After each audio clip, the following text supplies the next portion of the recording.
30 minutes. With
all right, Jamal. I still don't see it because that means you ain't clicked on it. So it ain't there. I don't see it. You see it on yours? Did the third one pop up there? It ain't on there. So do it again till you can get it. Good evening, everybody. How y'all doing? Good evening. Again, I'm talent. I can't tell. It just happened. You didn't put it on there until just you now. crazy as hell. You crazy as hell. You untalented.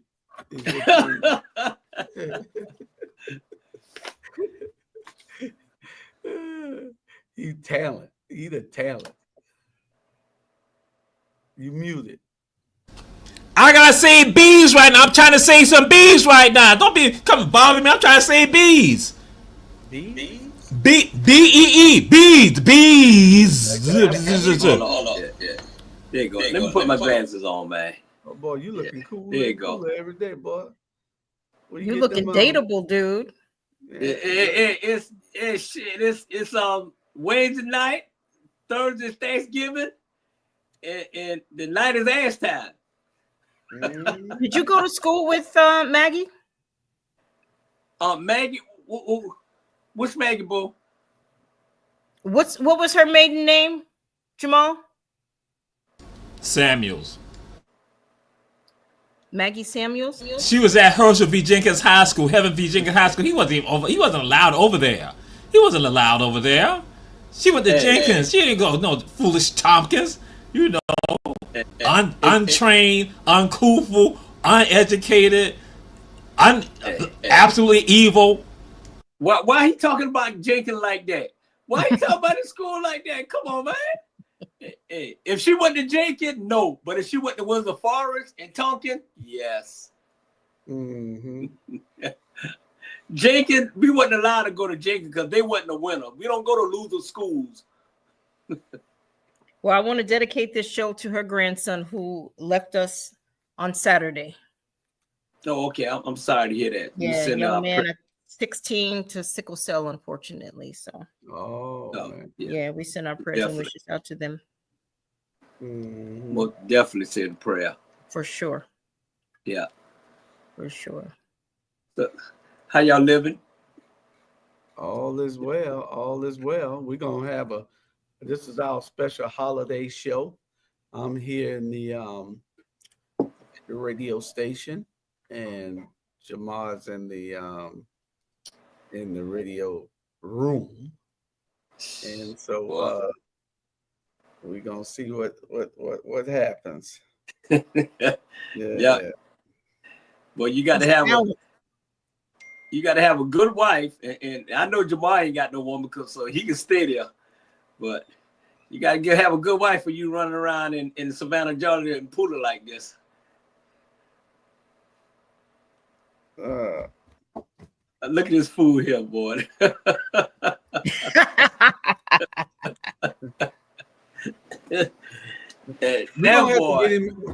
We're gonna have to get him committed.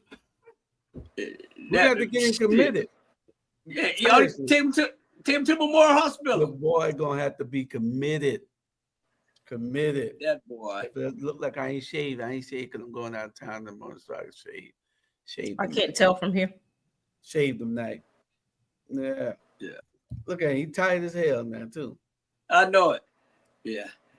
No, it ain't. I can do it some more. But I said, no, I'm gonna calm down. I'm gonna chill.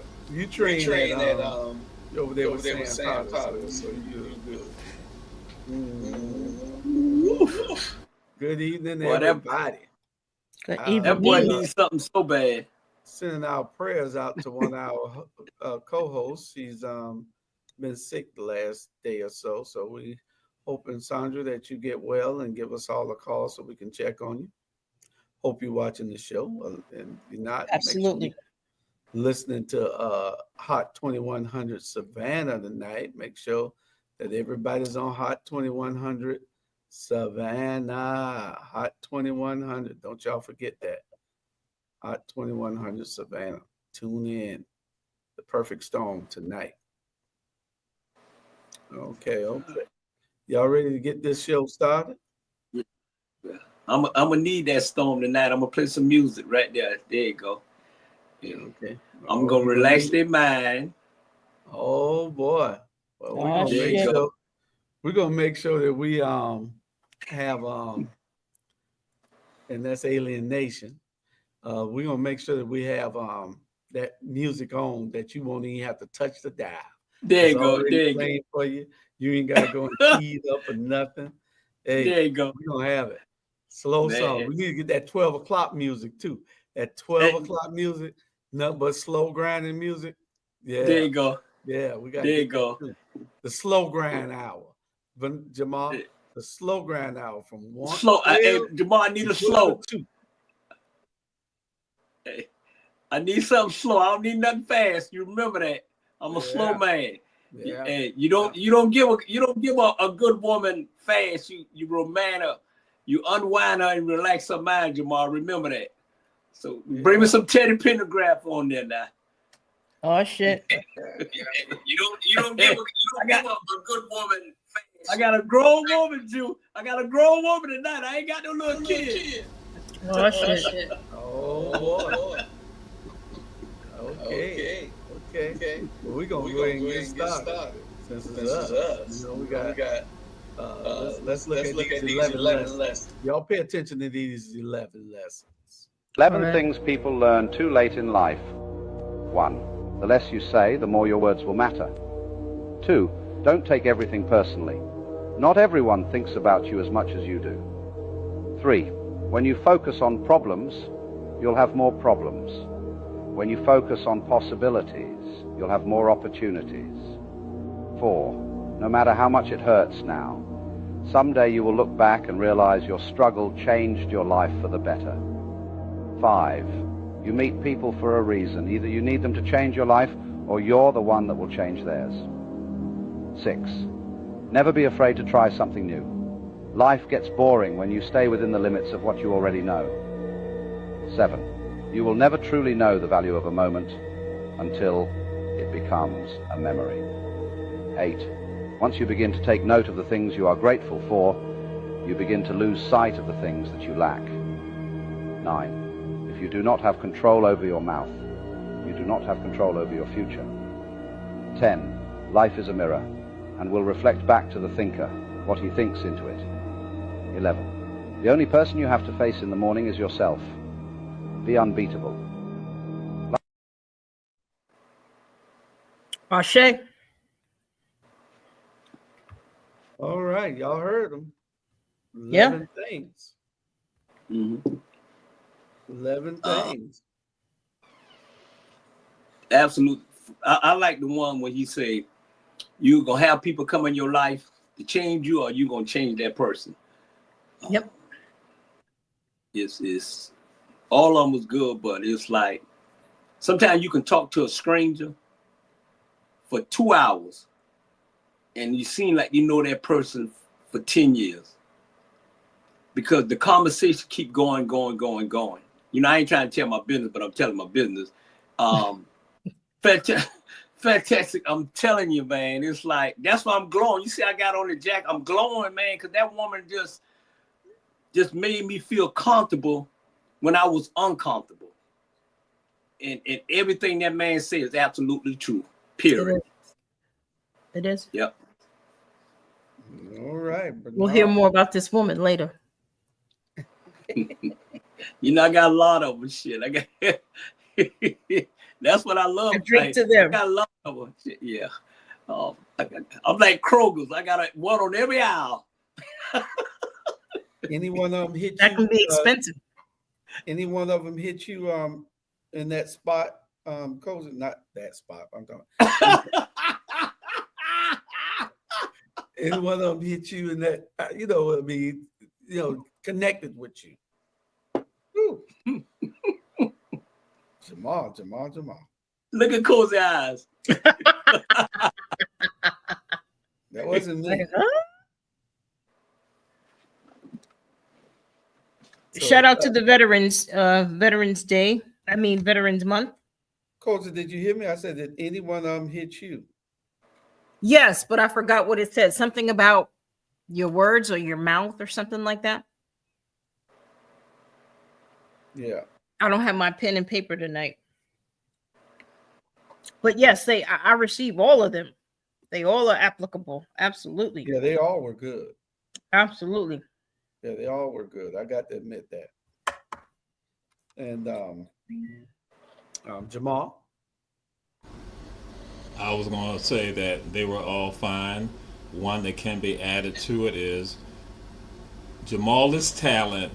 So let Jamal do what he got to do and come up with ideas and just give you the ideas. That Jamal shouldn't have to be caught up in other stuff because he's creative. He's a genius, so don't let him be him. That's what the other one says. And there's another one came up too. Is how does the Rabble have 2,200 people and Rontel that just had 1,021 people that we think there's something going on and that needs to be investigated? That's the 13th one. 12 was Jamal's talent, and 13th is explore as to why the Rabble got 2,200 and Rontel had 1,000. Because we must see TV, man. You know what I'm saying? It's you too, man. It's called bribery. That's what we know. That's what's going bribery. Y'all bribing those people. Look at us. We'll give y'all $5. You get $5 coupon. Yeah. What kind of coupon? Shit. Hey, man, for Charlie Brown's chicken. Those coupons, they ain't no good no more. Hey, Jamal can't come on the show, be nice, and look at the numbers. He always got. That's why I love him. That's why I don't pay him no attention. That's why I'm drinking my damn Jim Beam tonight. That's why I put on their best investment. Hey, Whatever works, right? Because they're going to try to get more advertising. We're going to be getting advertised dollars soon, and they're going to be trying to charge more for the Rabble advertising dollars than Ron Talent. That's why I got to be concerned about that. Because I want my advertising dollars to go up, because that means I make more as talent. Anyway, we're going to go to the next advice.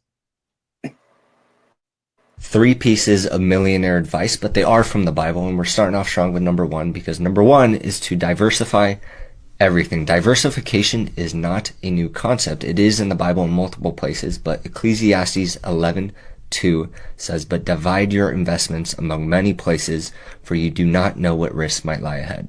If all your time is spent in one place, you need to diversify. If all your income comes from one source, you need to diversify. If you only have one skill, get another one. Crazy enough, advice number 2 comes just 2 verses down, Ecclesiastes 11:4. "Farmers who wait for perfect weather never plant. If they watch every cloud, they never harvest." If there is something you need to do, you need to just do it. A perfect time does not exist for you to start something. There will always be something that comes up. There will always be an excuse not to do it, but those perfect times don't exist. So just start. Advice number 3 is for all of you who like to spend too much money, because Proverbs 21:20 says, "The wise have wealth and luxury, but fools spend whatever they get." Stop worrying about what you look like. Start worrying about actually being rich instead of looking rich. Ashe? Awesome advice. Yep. Awesome. Yep. I concur. All the way around the board. Yeah, we be faking it so much. Mm-hmm. Is it those advice? Is it more for young people, or just because I'm like 62 years old, and I mean I'm bypassing all those goddamn fight. If I ain't got it now, I'm like, come on. I'm just saying, is it for more of the young people, or just for everybody? I mean, anybody over the age of allowance. If you get an allowance, then that applies to you. Oh, okay. Well, I don't get no allowance. I'm saying as a child, it's that information can, be applied to them as well. Anybody that has any kind of income. Yeah. It applies to you if you listen to it and see where it fits in your life. If it don't fit in your life, then it don't apply to you. If it fits, then it certainly must or should be considered. Okay. I don't know. I think what that is. I'm gonna be honest. I'm a time in my life. I'm bullheaded. I don't do no listening, man. It just started. Yeah, it just started. Shit. No, it's been there, man. Only advice I can give, man, is shit. Well, I'm gonna leave it like. Oh, that's another show, Jamal. That's another show. Sometimes the advice don't. If you're already doing everything you should, then hey, you can just take the advice and give it to somebody else. True. Got some billionaire advice. If you want to get rich, or if you want to get free, the path is the same. Stop consuming today. All the losers in the world are consumers. All the billionaires in the world are producers. All the free people have stopped consuming. Consumers watch movies. Producers read books. Consumers buy stuff that loses value over time. Producers buy stuff that gains value over time. Consumers always have the newest things. Producers always have the oldest things. Discipline, persistence, patience. Never be a consumer. Excellent advice. I was gonna say that you didn't give me a chance with the millionaire. That's why I threw my hand up. But just to share, but what some people don't realize that some of these folks who are created corporations, created companies, some of them became millionaires late in their life. Well, I should say not late. They became millionaires when they were in their 60s, in their 70s, and even in their 80s. And so that's why it's always tried and true. The information, just go forward with it. So again, but one of the keys to that is that they never gave up. What happened for a lot of folks that, again, it's still always, even me, I tell people, I say, I always know success is around the corner. That's the attitude I have. That's so always, and so that's why, again, a part of going forward. So yeah. Well, Colonel Sanders was 52 years old? I believe he's 52. Like yeah. True that. But it's more, you got to motivate it. You got to want it. You know what I'm saying? You got to keep going. Just like us, we come on this show. All us probably on a show every damn night. We think we be in it just now. It's a purpose. We trying to get somewhere.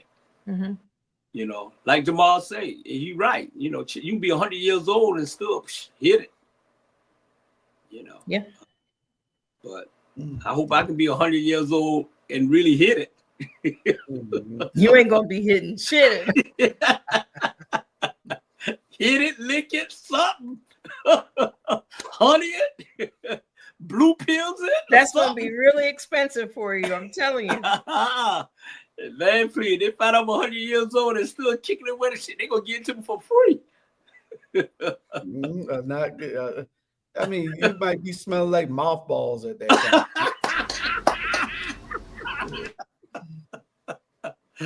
Gonna smell like mothballs, ain't nobody giving you nothing. Hey, there's always someone out there gonna give it to you ready to smell like mothball because they thinking that back count it smell good. There's always gonna be somebody out there give it to you now. Ain't that right, Cozy? Because Cozy gonna give it to you no matter what. Oh, I'm sorry. Sorry. No, I'm not giving nothing. I'm getting. I'm getting. Oh, okay, my fault. I ain't giving up shit. I'm getting. All right. Getting. Jamal, you got anything on the billionaire? You already. I mean, I saw that you didn't answer earlier, so I was going to let you talk on both of them. But then you got it. Well, it goes right back to something that we said that Dr. Clark talked about this. He said that, and this is pertaining to black people. That when we talk about when we say we're the ninth wealthiest nation in the world. But that's based on the fact that we're working for somebody else. We're not producing. And that's why we need to be about producing. So when they said that, I'm like, we need to be producers. Because we know it's fine to consume.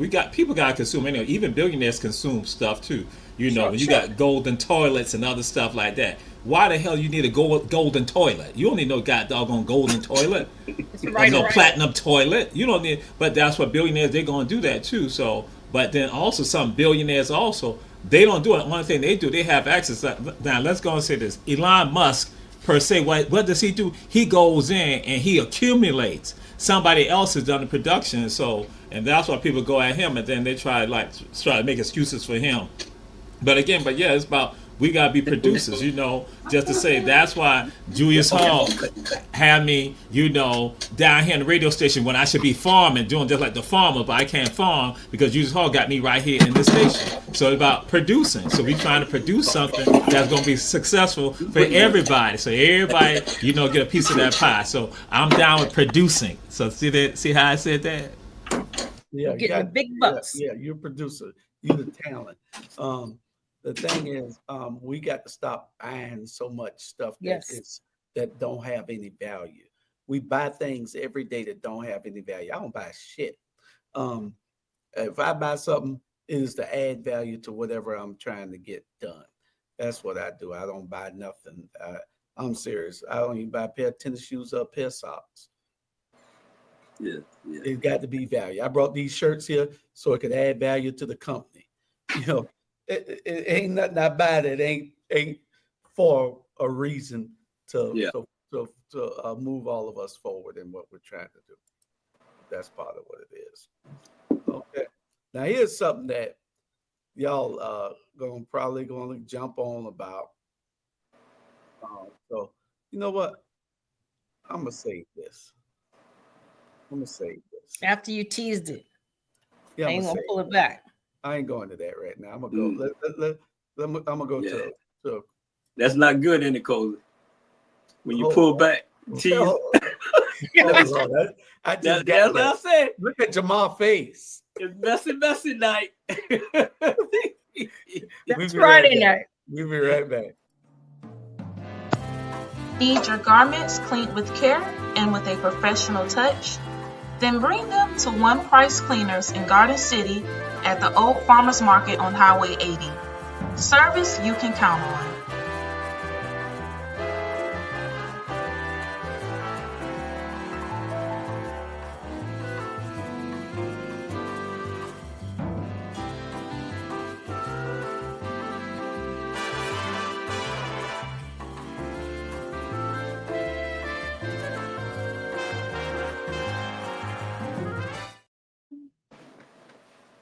All right, we're gonna get on to our next one because we're not gonna labor y'all long tonight. We're gonna when it's over, it's over. As soon as we over, it's over. What'd you say, Bernard? That's my mic. Is because you sound a little low. I don't know if it's mine or whatever. Yours is great. Oh, okay. Yeah, yours is great. It sounds good to us, to me. Oh, I started getting messy. Okay, that's good. Right. Can you help it? I can't help it. It just got a little click when she told me to sound.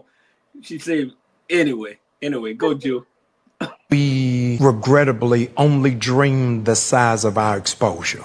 Man, no, that ain't just in church. yeah, period. It's across the board. Can you please say that again? Yeah, we only dream at the size of our exposure because what we're exposed to is the only things that we think are reachable. I was having this conversation with my lady. She said, how can a person who is raised or people who are raised in the same house, fathered and mothered by the same mother and the father, eat the same food, have the same doctrine of do's and don'ts, and still, when you get old, because of what happened when they left the house, what they saw, what they were exposed to, sometimes the generational curse is not demonic. Sometimes a generational curse is your parents' limitation. Amen. Listen. Amen. Listen, you ain't got to go to church to know, like, I ain't starting. That's blasphemic. I ain't going to keep making no jokes, but that will hit right there. Yeah. Yeah. That's facts right there. Man. That's crazy, man. I just looked at that right there last night. Those two. I like that brother. That brother, both of them deep. And I like your boy the week, but he's right on. Yeah, they both have their own podcast in case anyone's interested. Mm-hmm. Yeah. Everybody, that's one thing I like about us. All our personality is different, but it's the same. If y'all can understand it, you know what I mean. Fundamentals are the same. Yeah. We bring the same.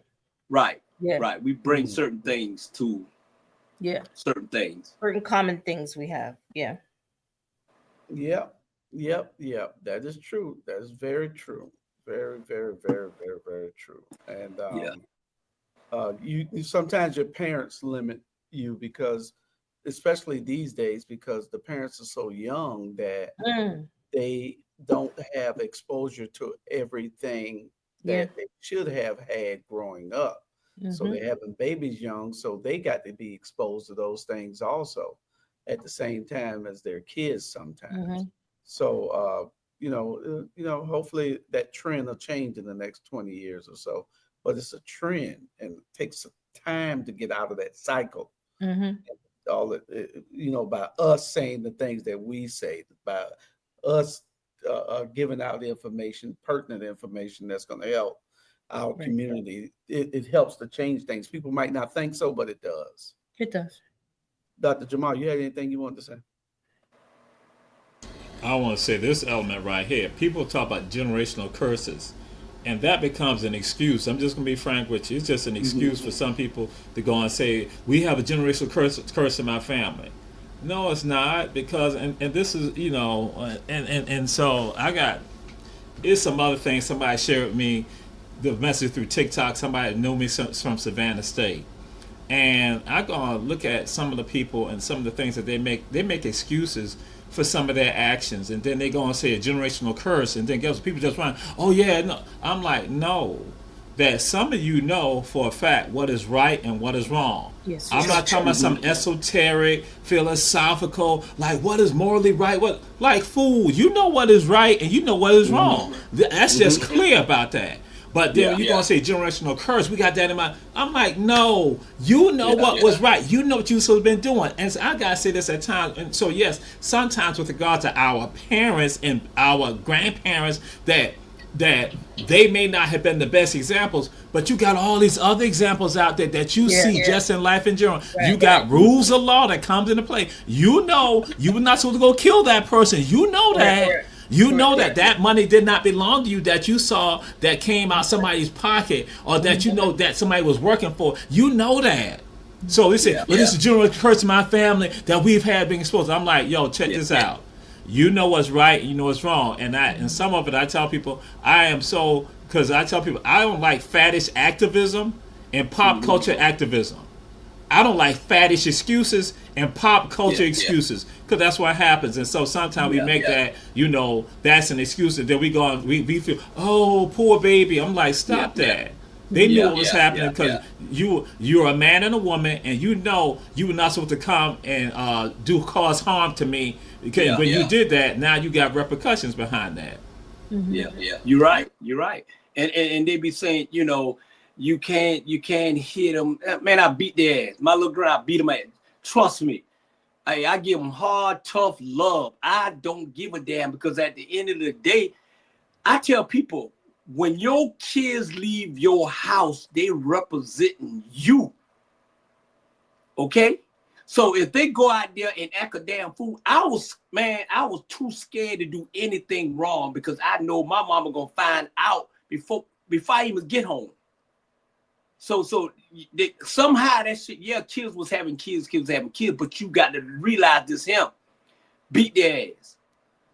And you let them know what's right. Like Jamal said, you let them know what's right and what's wrong. Stop all this sugarcoating shit and man, tell it like it is. At the end of the day, and if you're going to come in my door and take me because I beat their ass, well, okay. When they call and I go to jail, I'm going to get out, and then I'll come back home and I'm beat their ass. Then we're going to just keep on going, pick me up. I'm going, that's how it's going to go. That's how it's going to go. I told my daughter, y'all ass ain't going to fail on my watch. I may be dead and gone, but you damn sure ain't going to fail on this watch here. You better keep your damn dresses up. And don't bring no more goddamn kids in this damn house. Oh, I'm sorry. I had a moment. Oh, Lord.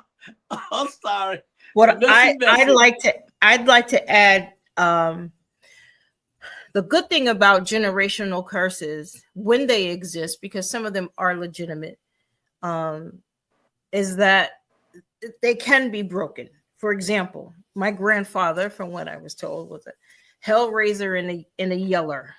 My father was a yeller. Now less now, but am a yeller.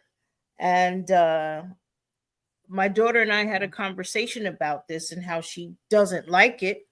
I said, well, Shai, this could be your generation that stops it. You don't like how it feels, blah, blah, blah. You can break that curse right now, so you don't pass that on to your children. No? Okay. Dr. Jamal, do you believe that there are no generational curses, or that people just shouldn't use them as an excuse? You shouldn't be using it as a doggone excuse. That's what it's a doggone excuse. See, because again, and this is why I tell people, the internet has been one of the worst things for us in general as a group of people. Because somebody goes and says it, and then guess what happened? Everybody then go. It just becomes a ripple effect and becomes even greater. And so people talk about that. I'm like saying that it is, again, actions that, again. So we know that there is trauma. There's and see, but nobody talks about the trauma. that is legitimate. So we talk generational curse, and I'm like, again, I'm sitting around there, but there's trauma that has been documented with us as a people. Correct, so that when black folks, with some of the stuff that black people, and so then guess what? Nobody talks about that, but we so conveniently go and talk about generational curse. I'm like saying behaviors that, just like, if I did not like how, I'm just use this example. If I didn't like how my coaches treated me, and I didn't like that. So when now I go and coach, guess what? I'm not going to do that. I'm going to have another element that how I'm going to deal with that. Or that I think I see improvement that we're going to do it. But somebody going to say that was a generational curse from how my coaches dealt with me. But I'm like saying, come on now, but on the real meaty stuff about, because we know schizophrenia runs in families, and that's for generations. But you don't hear nobody talking about that type of stuff. We talk about PTSD with regards to people who've been in military or who've been suffered some violence, but nobody talk about that. And right now, and I'm not trying to get political about this right here. Like I had to share with some people today. When I was with some law enforcement officers, I was with them. I said, "Yo, check this out. We around here mad at Jenkins about some doggone bricks. We mad about some bricks, and we calling people out about bricks." And I said, "Guess what? So I'm a Jenkins alum, so some of y'all will find out I have a love-hate relationship with Jenkins. I throw that out to people, but people really know me. They know I got an absolute love-hate relationship with Jenkins and most of the public schools in Savannah, Georgia. Excuse me, not most of, all of them in Savannah, Georgia. I have an issue. I have an issue with all of them because just like as I said to them, I said, listen here, we're concerned about bricks and homecoming when the young people who go to our schools that we say we love so much are in communities where there's a bunch of violence. And nobody goes and says, those kids over there need trauma, they need counseling. Nobody says that. A person who said that, she ran for mayor, did not get elected mayor, and so she and I had this conversation. We got other people who live in these neighborhoods who are experiencing people shooting, being killed, all the violence. Nobody says that. And I'm like, y'all gonna tell me about some doggone bricks? And y'all gonna talk about homecoming? When I'm like the very communities that your people are going to school to and the way these elders live at who cannot escape, I'm like, so I'm like saying that is trauma that is real. These people gotta go to school, they gotta go to work, or they gotta live in those neighborhoods. And so, but somebody gonna tell me about generational curse. And I'm like saying, we got effing trauma in our communities, and then you try and figure out why black folks have the illnesses and the diseases that we talk about. They talk about it right now. Elderly black people in general have more pressure on them, stress for financial issues than Caucasians. Because again, it's all the discrimination, all the racism that goes into play. And guess what? That ain't like jumping, that ain't picking on nobody. That is real, it's documented. But guess what? I just said that on this show right here. How many other shows say that type of stuff? How many other networks say that type of stuff? Very few. Excuse me. There are those out there, but you don't get that in a lot of these other places where you not got. You talk about the frilly stuff. Oh, look how beautiful they are. Look at what Khloe Kardashian is wearing. Look at all that. When I'm like saying my people in my community are traumatized. People in West Savannah, Augusta Avenue, people in Fraser Homes, people in Camp Project, traumatized, and y'all gonna try to tell me about your Lamborghini and your doggone Tesla, supercharged truck, and you talk about these other people like that. What I'm saying, so I'm going off right now, and you're gonna talk to me about the love of Donald Trump. Get the hell out my doggone face with that craziness when I'm like saying my people around here in pain. Yeah. And you're right. And to piggyback on what you said, you absolutely right, 110%. And you know where it come from? I said this 6 years ago when I got on this show. We allow people to treat us all kind of damn way because it's just us few talking. And then they think Jewish crazy. They think Jamal crazy. They think me crazy because we speaking out. Man, go to hell. Whatever. I'm going to be this way till the day I die. If I can help one person, I did my job. Well, I don't think it falls on deaf ears. I really don't. No, I don't think it falls on deaf ears either. No. Listening. The thing is, it's exposure. These clips are all relevant because it still goes back to exposure. Generational curses, I don't believe in them. Some people just do what they see their family members have done for a while instead of growing out of that. If you want somebody's treating you bad and then you grow up treating somebody else bad, that's just your damn intellect. But because if somebody treating you bad and you don't like it, then you should treat other people good. You break the curse right there if it's such thing as a damn curse. I don't believe in curses. Mother telling me about, I got a cousin, she's in the spiritual world. I got to believe in some degree of spirituality for people not being here anymore and people being able to contact them, Correct. our ancestors and everything. Because she says she talks to my mom all the time. And my mom been dead 13 years, 14 years. And she'll give me messages from my mom and all. And, you know, and she probably is connected. You know, some people have that discernment. Yeah. And, you know, if I can believe in a alien, which I do believe and know that they do exist, then I know that I have to be able to believe in the spirit world. Yeah. Where you think they're at? You think they just there? They don't think that there's some other being? And you know, when you talk alien, you're not talking about it's alien to us. Correct. That's all it means. It's Correct. alien to us, not Correct. no little green monster running around. Right. That's not what I'm talking about. Right. I'm talking about something that's alien to us. Yes. The same people who brought us here, the same gods that made us. God is alien to us because we've never seen him. You know, we know that he exists, just like we know those Martians exist. You know, he created them too. Jamal, no, he got him the other night. Hey. And I believe you on that. I believe you on that. Because I was acting crazy about alien, but I had this guy on the show, Jay Black, and everything you said, I'm telling you, man, even though you said it, and because you my boy, you know, I say, well, I'm a believer because Jules said it. But when he said it, I pick it back. I said, okay, that's the same thing. Sometimes you listen to people that just say, my mama told me to do this here. And then my grandmama told me to do the same thing, but it's the same thing. And that's what happened. So you was right, Jew. You was right. It is alien and is, you know, all kind of shit that was coming on. And they were saying about, you know, you think the Simpsons been on there. Everything the Simpsons do is coming to rally with Obama and Michelle did this here. And I didn't realize all that until this brother came on my show. And I'm a believer now. You absolutely right, man. This world here in this country is full of shit.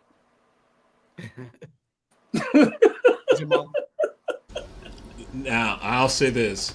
You know, I do not subscribe to aliens. I do not subscribe to that. But what I do subscribe to is to the other world, that is the unseen world. And that, yes, Julius, I would say that if your cousin tells you that yes, because I have in my family, I have the people who do have the dreams. And like I had to break down, tell some people about there are like 4 levels, there are 4 groups of people that are able to do some things. And people sometimes don't understand it. And even myself, so Julius, I'm just saying, we ain't gonna go no further on it. So what happened, because I had to like grab myself on something, I had to dream of Pancho. I had dreamed of Pancho Boris. I had a dream of Pancho last night. No, not like yesterday morning. Yesterday night, I had a dream of Pancho. So on certain things, and see, that's why some things I know what I do is tied to that. So I was saying, I'm just emphasizing the point. Your cousin said she talked to your mother. I was saying, I would say because I've seen it in some of us, and as for some of the stuff that I do when I'm doing programs, as an African spirit, people see it, and they're like, wait a minute, how you know? And that's why, even last when I was in Savannah State, and I said something to someone, like I think I shared with you all on the show, how the other person standing like, he don't know nothing about that young lady's mother being murdered.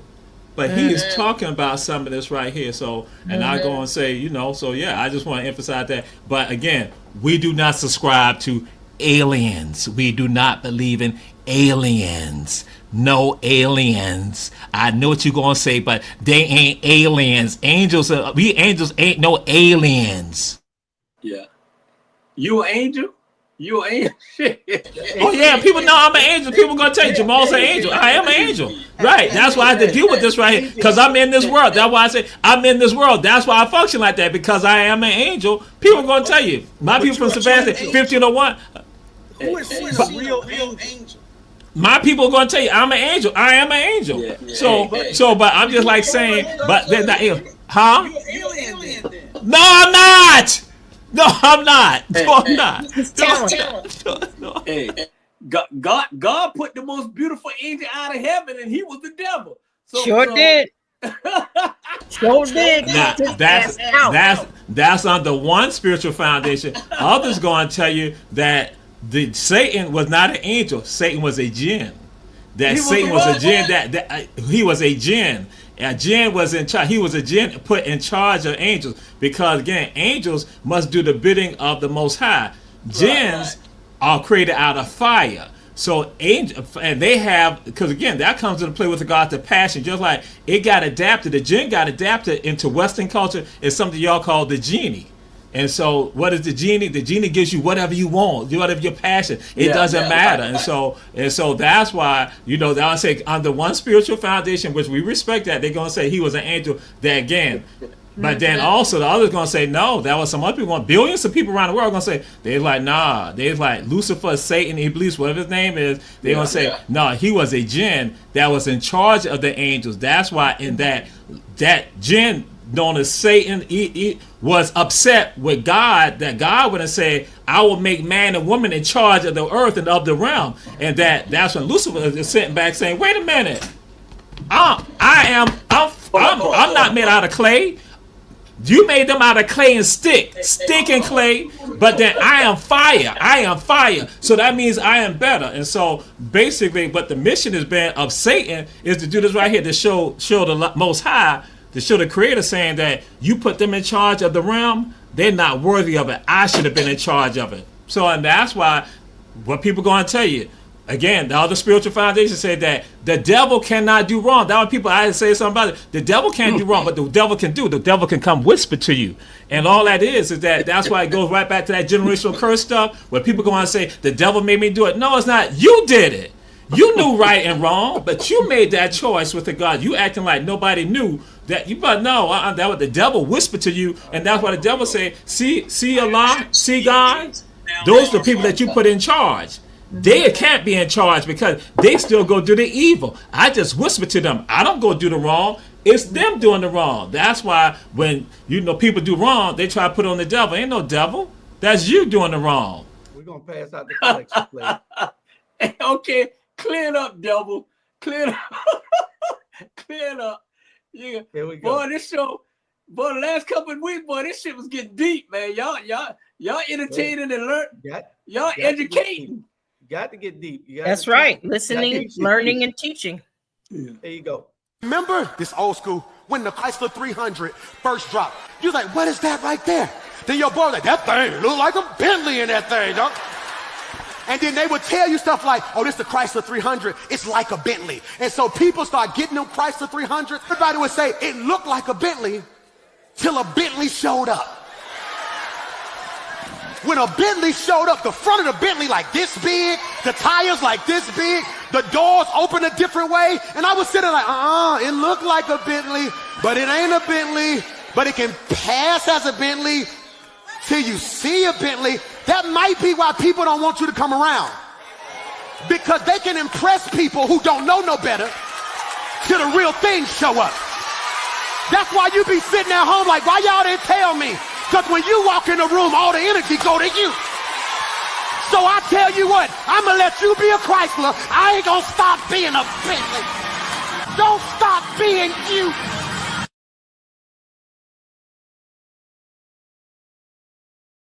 Don't stop being a Bentley. That's right. Yeah. And y'all show up, everybody know you're a Bentley. That's why you walk in yourself. You walk in your spirit. You can't let nobody else dictate who you are. When I tell everybody, when I walk in the room, I'm the most important person in that room. Ain't nobody in that room more important than me. No room I walk in. Never. Yeah. I don't care who in there. Yeah. Right. That's just the way it is. You got to walk with that kind of confidence. Yeah. I am the Bentley. I'm not the 300. Yeah, absolutely. Feel that way. And never apologize for walking in your confidence. That's right. Owning your space. There's nothing wrong with that. Yeah, that's right. And that's That's it. That's it. I mean, you can call it arrogant, you can call it cocky, you can call whatever you want to call it. But at the end of the day, shit, like, dude, when I walk in the room, hey, it's time to party. It is what it is. Trust me. And that's just confidence since we was a little damn kid. You know what I'm saying? It's 13 of us, so we had to fight for every damn thing. We had to fight for eating the cereal. We had to fight for using the bathroom. We had to fight to just get to the table. And if dinner's at 6 o'clock and you get there 6:02, you ain't gonna eat. Because the rough 12 of them already sitting there. They're like the damn disciples, the Last Supper. You better get there early. So Jamal got there so late, and he'd eat. That's why he eating now. Oh, man. He eating now. He ate the day, Bernard. The man ate so much he scared me. What he had? He went and got all these things for his show, right? Because he had a show. Go back and watch his show today. He had a show, and he went to Kim's and got everything except sweet potato pie. And black-eyed peas. He went and got macaroni and cheese. He went and got, man, had everything over there. And ate it while he was doing the show. He was showing the people traditions. You know, what we eat as black people, why black people like so many things. Yeah. Y'all go back and look at Jamal. Yeah. Hey, but that Kim restaurant, you got the man. They got the best food in Savannah, Georgia. They do. Yes, they do. They got good food. Good food. Good food. Good food. Yeah, support them as often as I can. Mm-hmm. That's where I first met. That's where me and Jamal unfortunately first met Cozy at. Oh, that's unfortunate. So that's why those ladies who work there got an attitude problem. Oh, I'm sorry. I didn't mean to say that. I'm sorry. I love y'all. No, they got the attitude problem because of Jamal. Jamal give them the attitude problem. Oh, man. Yeah. You know what else, man?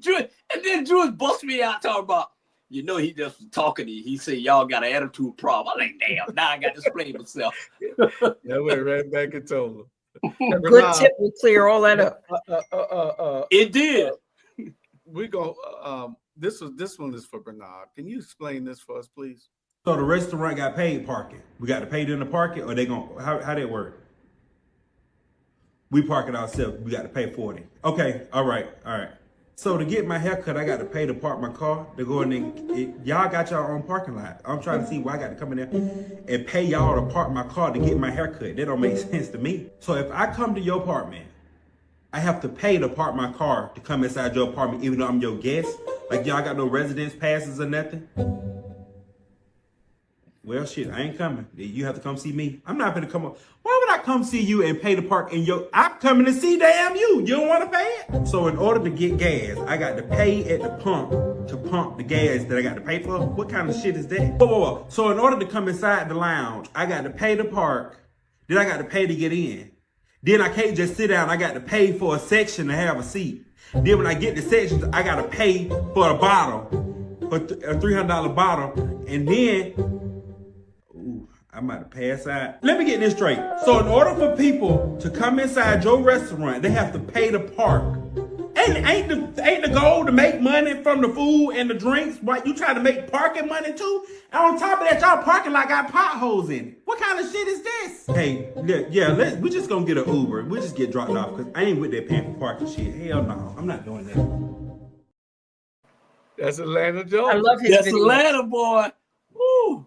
Every place you go, you got to pay for parking. Pay to park. Yeah. You ain't downtown like in Savannah, it's downtown. You know, but everywhere you go in Atlanta, they want you to park. You go to the clubs. I'm going to say the strip club. You go to the club, they want you to pay $25 to park. Yeah. And then $25 to get in. Yeah. And then you gotta buy bottles and chicken wings. There you go. Yeah, that's Atlanta. You got to pay to park. You got to pay to get in. You got to pay for your drink. You got to pay for your ass. You got to pay. You got to go over here on Edgewood. You got to pay for parking. You got to go in the restaurant, pay to get in the restaurant, and then pay to eat. And then tip. And then, man, please. Yep, you're right.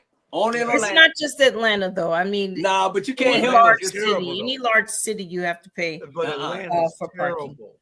Atlanta chocolate city, so you got to pay. And you go Atlanta's $49. Some is $54 for parking and hotels. That's Yeah. 65 at the damn Marriott Marquis. 65.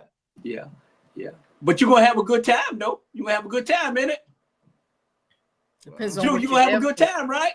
Depends on what you're there for, Bernard. You gonna have a good time.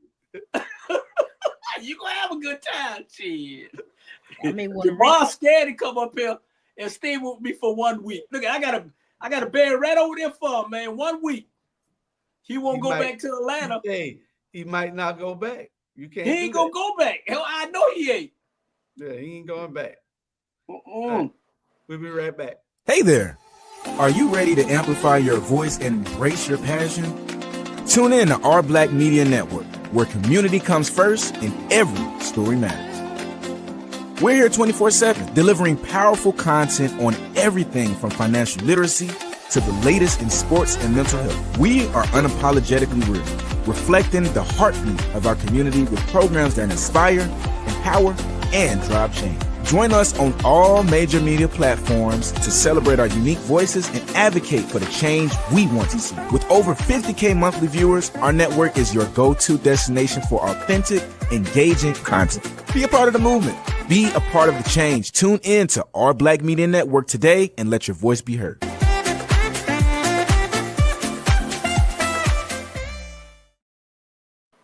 Jamal, I just realized that could be, that's 51 seconds, right?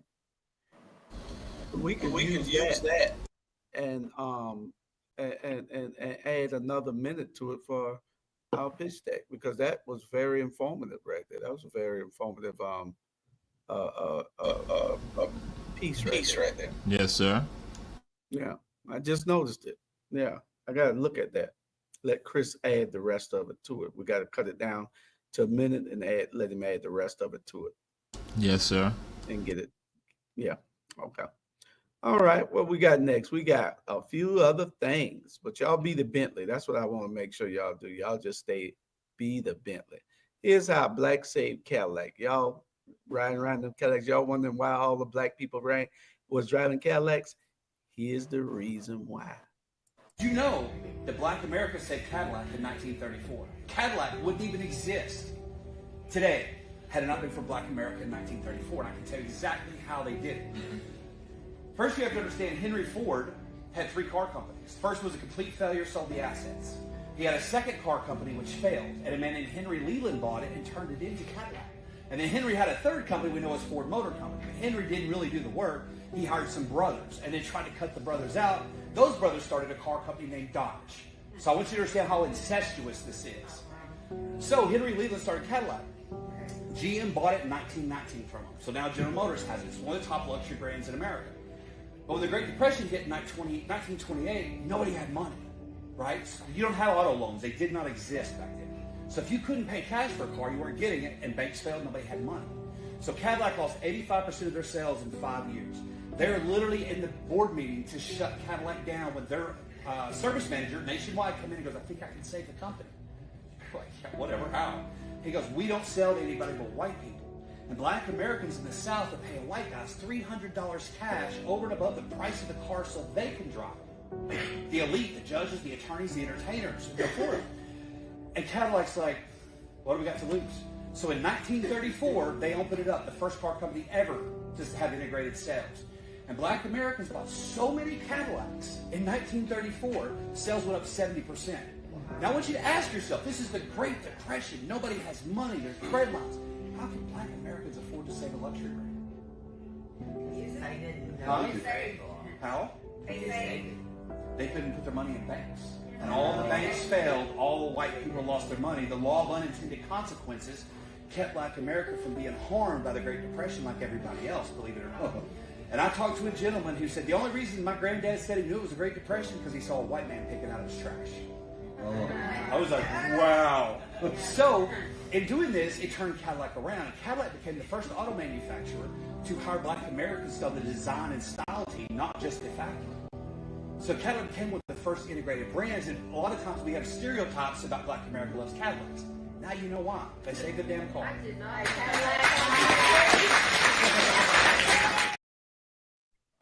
Cadillac owe us something just like America do. Yeah, yeah. But you know what? You always have at least about one or two white person tell the story. You know what I'm saying? It's like what I mean by that is what he just said. You know what I'm saying? He's telling the story, and it's benefiting us. You know what I'm saying? Some of us won't listen. Sorry to cut your wisdom. Some of us won't listen. Well, why you cutting us off? Well, why you cut me off? Well, why you cut me off? What I have to say is more important. Well, why you cut me off, Cozy? Well, why you cut me off now? You know, it's just like a woman. You don't get cut off when that man rocking your world. So why you cut me off? Why you talking? I keep my mouth shut. And that's what you should do right now. Goddamn right. I don't say nothing. Okay, go ahead. I was just going to say that some Black people, we don't believe or validate a point until the white man says it. Yeah. You see? Mm-hmm. Well, that's not the point what we're trying to make right now. That's the point I was piggybacking off of what he said. Yeah, well, we're talking about Cadillac being saved by Black people. Let's get back on topic. Ain't that about Ain't that a bitch? I'm talking to you and Bernard. Yeah. It's your show, bro. I'm just here. Go ahead. You know, and we don't realize why. If you listen to it, we weren't hurt by the Depression as much because we couldn't put our monies in their bank. So we didn't lose a whole lot of money. You know, it was a Great Depression, but it didn't hit us as bad because we could go out and we could buy a Cadillac because we were saving our monies at home. Now, we don't want to do that today because too many people robbing your house. But you do need the bank in what's the name of those banks? First Third, whatever the name of that bank. First Third Bank. Yeah. First Third Time. Shit. Cash App. All that. Yeah. I don't know about Cash App. Cash App. I know Cash App say, "Do you want to order a business account?" Y'all slipping on Cash App, Apple Pay, and Zelle. Oh, I'm sorry. That was. May I add that some years ago, our people had Freedmen's Bank, and sadly, a lot of the money was taken, and that's where the keeping the money under the mattress came from. Our people didn't trust putting our money back into the banks. That's correct. Yeah. I remember that. Oh, that's where that come from? There's a reason why anything is done. There's a reason for traffic lights. There's a reason for. There's a reason. Yeah, because I kept my money under the mattress because I was taking it. No. You were taking from yourself?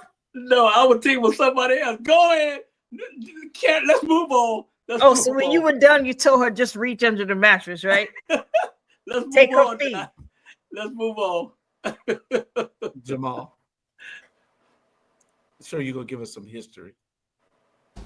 Then he will do. I was gonna move on, but just to say, because what happened, you had a lot of us who were working in the industry up in Detroit, and so that comes into play. And then with the Freedmen's Bureau Bank, we told them that goes back to 1800s, and so that they did not provide the same protections that they did with other bank failures that later on we see with the FDIC and all of that. So Yeah. But now one thing, the Freedmen's Bureau records, just to let y'all know that Freedmen's Bureau records, that's one of the ways people use for genealogy, that you can go and find out some of your family history via people who did put monies in. Because under the Freedmen's Bureau Bank, they would then ask people who would you bequeath some of this money to, and people began to listen, even family members that they no longer saw who had been sold away in captivity. They're like, I had a husband by the name of James Brown, and the last place he was in Savannah, Georgia. And so people now, when they're doing some of their family research, they go back to those records, or they're going to say, I had a daughter named Matilda Walker who was in Jacksonville. And so, so that part of the story people don't know, but that's what some people use to trace some of their family history. Yeah. And Jamal is right, man. I'm telling you, Jamal, you a walking history book. I don't even look at the book no more. Shit, I just listen. You know what I'm saying? And listen, if y'all can't read, just get Jamal Otto, and he'll bring down the history. And I'm not saying that as a joke. I mean, this brother breaks some shit down, and I appreciate it because I done learned a lot from him in 6 years. And I, even though I still on his ass and we back and forth, we still on it. But at the end of the day, I want to give you, man, you're a walking history book, and people need to listen to you, and because you break it down, and stop hating on the brother, but appreciate the brother. Well, if we can keep his fingers out of the soil and on the farm, I know if he stay on that damn farm, man, getting behind a camera where he can put all this thing on film, that it can go into the archives forever, so that we can teach our kids. See, we need to start teaching, because they come into Donald Trump taking office now, so they're going to penalize anybody that's trying to teach any DEI stuff or anything with what the thing was, what the thing was, Jamal. You're talking about what they call critical race theory? Critical race theory. CRT. CRT. You know, so we're going to get, he's making us do what we have to do. Yeah. So, and that's the only good thing about a Trump president. Yeah. Is that it makes us understand that we need to unite. That's the only good thing about it. Wake up call. Yeah. That was the great thing about segregation. We had to rely on each other for products, services, blah, blah, blah. Then integration came in. Yeah. Okay. You lost that power, that dollar. All right, next one. So I think this message that I'm about to say, and if you got an iPhone or if you got a piece of paper, I suggest them take it out right now, because this is going to be your blueprint to winning, not just only in football or making the pros, but this is your blueprint in winning life. The first thing is be on time. And when I say be on time, that doesn't mean walk into the room. If you're scheduled to be there at 11, be there at 10:30. That's the first thing, be on time. The second thing is sit front row. Too many cool guys sit in the back. You want to be cool? Cool and success don't go together. I'm just going to let you know that now, and especially when you're trying to make it in the pros or make it anywhere in the life. Cool and success don't. Have the humility to outwork everybody, and it starts with sitting in the front row, right? Be a front rower, be on time, and the last thing is be disciplined, right? And when I say be disciplined, that means and I'm going to give you an example. If it's a pond that I walk past every day, and I say for 365 days, I'll throw a rock in this pond, right? I grab a rock, I throw it in there the first day. When you get about to day 10, you're going to start thinking in your mind, well, if I can just throw 365 rocks in this pond, that'll be it. That's not what you committed to. You committed to throwing one rock every day. So be that type of person who actually follows through on what they say. That creates discipline. No small disciplines will lead to greater disciplines in your life. So the first thing is be disciplined, be on time, sit front row. What advice would you give to young athletes back in Baltimore or around the world trying to get to where you have been? Man, Jules, you must be in my house, man. You got to be in my house. Jules in my damn house. He's an alien. No, I'm in everybody's house. I know it. I watched that today too. Yeah, what the hell? It's got to be. You got to be in my house. Trust me. And those are very simple things. Yeah. Yeah, very simple things. I believe in being on time. I don't go nowhere late. Ask my wife if it's someplace we got to go. If we don't get there on time, I don't want to go. Well, they say if you get there on time, you're late. Yep. And if you're late, you're out of question. You're out of pocket. If you get there early, you're on time. Mm-hmm. I had a person tell me years ago, when you're late, it tells the other people that their time is not important or respected or valued when you're late. Correct. That's correct. Especially you need a ride. Somebody come by to pick you up, you need a ride. They get there and your ass ain't ready. Yeah. You got them waiting 15 more minutes. Nope. You're not ready. I left many people for that reason. Yeah. I go get my goddaughter the other day. She tells me she ain't ready. She's supposed to be ready at 8 o'clock. She ain't ready till 9. She say, I'm not like y'all old people. We don't wake up early like that. what is the world coming to? You know, I'm not like y'all old people. I'm not old, girl. What the hell around here? Man. Sometimes we fighting a losing battle with the man. Sometimes it's some of those fight with those young kids, man. Sometimes I just walk away, man. Some of them are just too walk far away, gone. man. Because you're about to kill their ass. You just walk away. That's correct. Yeah. That's correct. All right, next we got baby. Oh, go ahead, Jamal. Go ahead, Jason. Yeah, you ain't giving my chance. I want to go and say Julius is a hypocrite. You know, Julius is a hypocrite. You know, he lies. So I just had to do this right. I want to show y'all one of Julius' interns right here. I had to do this one Julius' intern, and Julius made him to go and do this right here. Y'all just say he.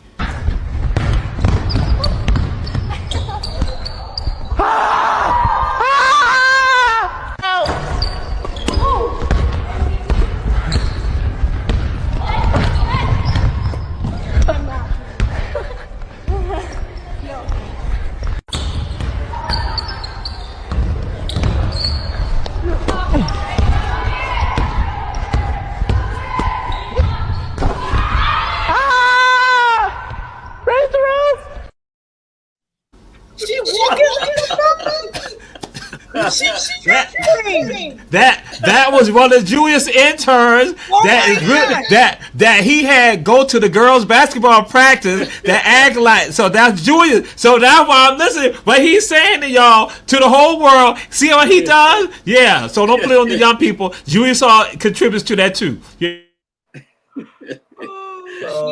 Like a mug, Jack. Where y'all get this guy from, y'all? Where y'all get him from? Lord have mercy.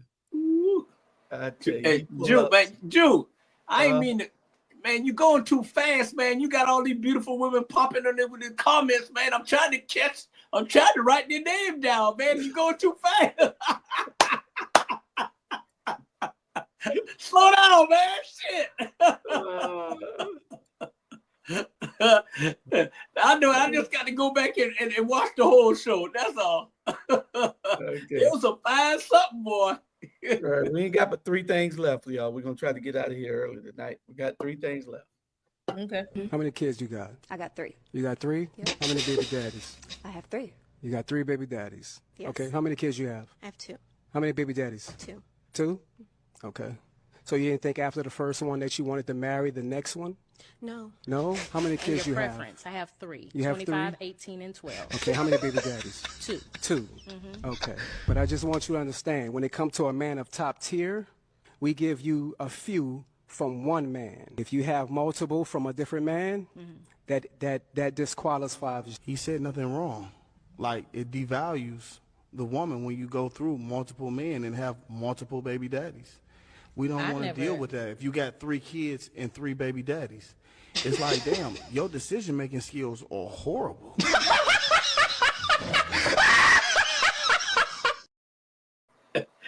Hey, I seen that show. I seen it. Yeah, they clowned him a lot, but he is right.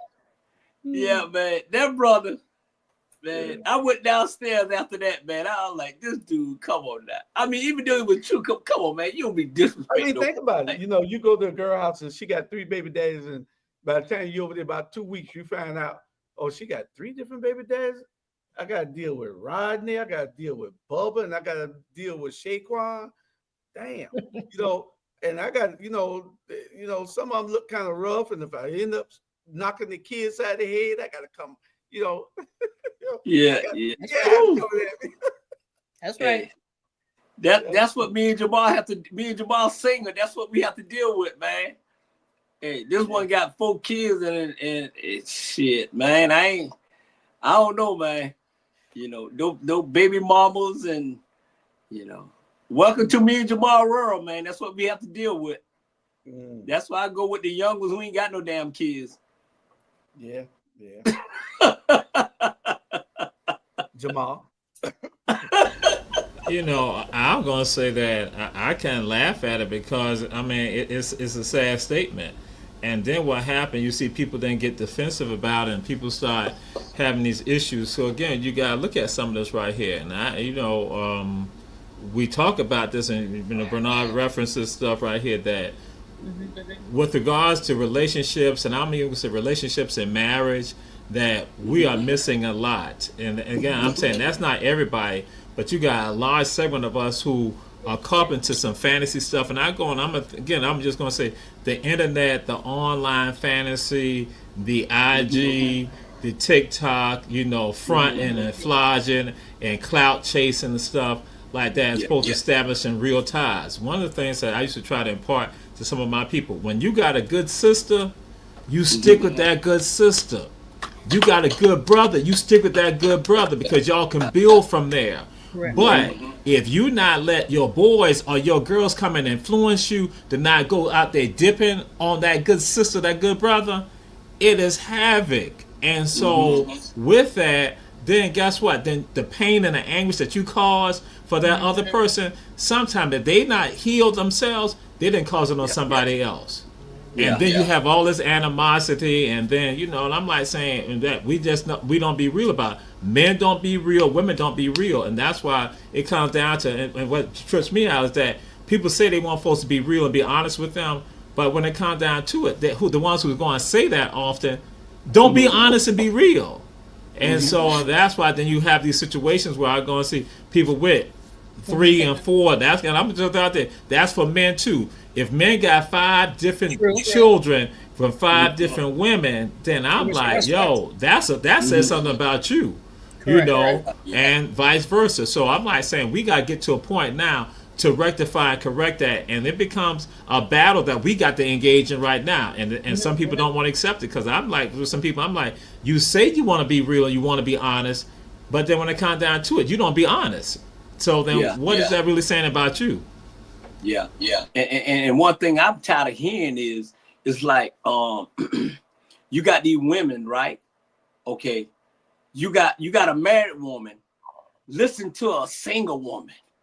What the hell? You listen to the single woman? Absolutely. She ain't gonna tell you shit. Come on now. Make it make sense. And that's what they do. They sit around the table and listen to these single women that's out there doing whatever. And now they done messed their home up for a good man. He probably sitting there waiting, and and you listening to him. That's why Becky's is getting your women or getting your men, because you sitting around listening to the one don't have a man. And what they're doing is Becky mama and Becky daddy is training them to take your damn man. And that's why they say, well, when they done make it and they don't make all that money, the NFL, the NBA, and Becky got them, because y'all let them have them. Because you listen to some damn body that don't have a man. Don't have a man. Don't want a man. Can't keep a man. And you listening to her? Man, please. Look what Ivan Cohen say, Jamal. Guilty. Before the internet, social media was the bathroom wall. Rotary dial telephones and gospel on the playground. But let Abbott own it, boy. He owned it. The bathroom wall. That only applies to men, right? Nah. You got a lot of right. It was a girls' bathroom also. You didn't write your number on the bathroom wall. For a funky good time. I know it. Whenever you walk around. 777-0311. 9311. Yeah, 9311. And what's so crazy, Jamal's name was on all the walls. I'm like, who's Jamal? I'm like, damn. He's talented. Because they knew I loved them. I loved them. The baby mama and the mama. Okay, we got 2 subjects left, and we're gonna get you to this one here. See if we can get out of here in the next in about 12 minutes or so. This is some legal advice for business owners. If you don't hear anything else I say today, hear this. Learn the rules of the game and play the game by the rules. Everybody who just said you have an LLC and you have never put a resolution in your corporate record book, or you don't own a corporate record book, you're operating illegally and out of order. When you have a sole proprietorship and you use your name and social security number, you and the business are the same. You're the same thing. But when you get an LLC, you've created a separate entity. That entity has a tax ID number. That entity has a set of rules. That entity can open bank accounts, start businesses. That entity can create credit lines. That entity can purchase real estate. And if you are ever in a Q&A with the IRS, if you're in any kind of legal something, one of my students last year, she started in the Entrepreneurs Academy, but she didn't follow anything. She went out, she did a transaction in real estate, and something happened with the tax, and she had gotten a commission of $40,000 or $50,000. She went to court. She did not have her resolutions or her corporate record book, never even existed. And so the judge wouldn't even hear her speak, because when you have an LLC, you cannot speak for the business. Let me repeat, if you have an LLC, you cannot speak for your business. You must have a corporate record book. You see that? Lynn Richardson LLC, it's a record book. Let me tell you what's in this record book. You have a seal in this record book. There's a seal right here. When I do my resolutions, I have to stamp them with my official seal. What do I need a resolution for? Everything. You need a resolution when you pay yourself. You can't just pay yourself. You're stealing from your entity if you pay yourself without a resolution. You have stock certificates. You might be saying, well, Lynn, I'm the only one in my business. I have a stock certificate issued to me for my business. Yep. That's a lot that a lot of people aren't doing. I'm guilty of some of those things that I got the book. I got 2 or 3 of those books for different companies with the seal in it. But the resolution part I have not done, because you got to make money to pay yourself. Yeah, I know it. So I'm paying out, so I ain't paid that yet. So hopefully our black media will make some money soon. Yeah. Hopefully we'll make some money. It'll be some money to be made. Yeah. All right. Go ahead. Y'all go ahead. No, that's I mean, what you just put up there is absolutely facts. Yeah. Because we got a lot of I know we so hard on young people, but it's a lot of young people got their own business and they just learning, and it's like the LLC, and it's like, I ain't trying to tell my daughter business, but I'm trying to tell my daughter business. So we went in there and bought a card yesterday, and she have a LLC business and everything, and they say, well, because of you just have it, it's not, you don't need to put it in that company of your LLC. You just need to go ahead and do it here. And he break it down to her, and I'm looking at, I'm like, yeah, you're right. So when Jules, you must be in my damn house, man. God damn, Jules. And I'm telling you, if you don't know, you don't know. But if you know and you still mess up, then that's your problem. Yeah. So that's a prime example of, you got to put it out there, man. There's a lot of young people that's trying to start their own business, but they don't know. But she absolutely right on that one. Because it's all kind of tax incentives that you can take advantage of. We just don't know all of them. Yeah. But you have to be in order also. Jamal, the internet is good for things like that. Yeah. It has its pros and its cons. Well, the internet is good for a whole lot of things. It is it's just the negative stuff that we put on there that and like Jamal said, with flossing and trying to be big when love got you. Right. Love got you. Why are you trying to be big? Wait till you get big. You know what I'm saying? So, Jamal, you got anything? I thought excellent information. I think that is it. Yeah. Our last subject, then we're gonna get to our last subject. It is the lightning of America. This is his health picks, people that will affect our life, from the CCDC to Health and Human Services to the FDA, the Surgeon General. But you got Dr. Oz. Dr. Oz, man, come on, man.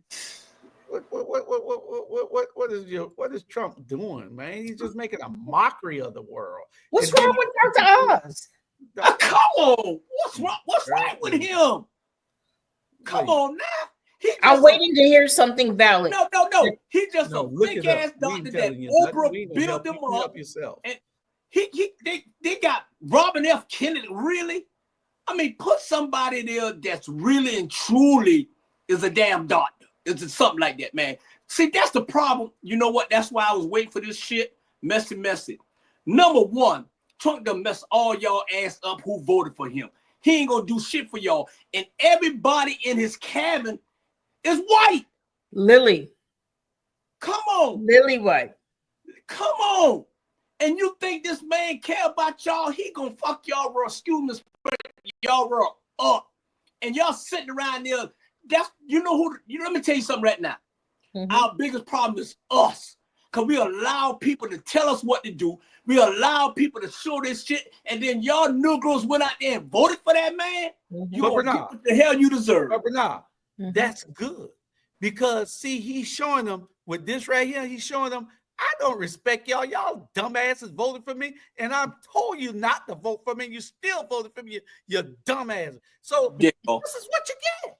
There you go. Man. Don't look at that guy down there, the second one on the bottom line. If Scott Turner's in there, Scott Turner's another Ben Carson. Scott Turner's another smiling Tim Scott from South Carolina. So, and then that's, y'all think about it. This job that he gave Scott Turner, can y'all remember a white person being in it? That is a black job.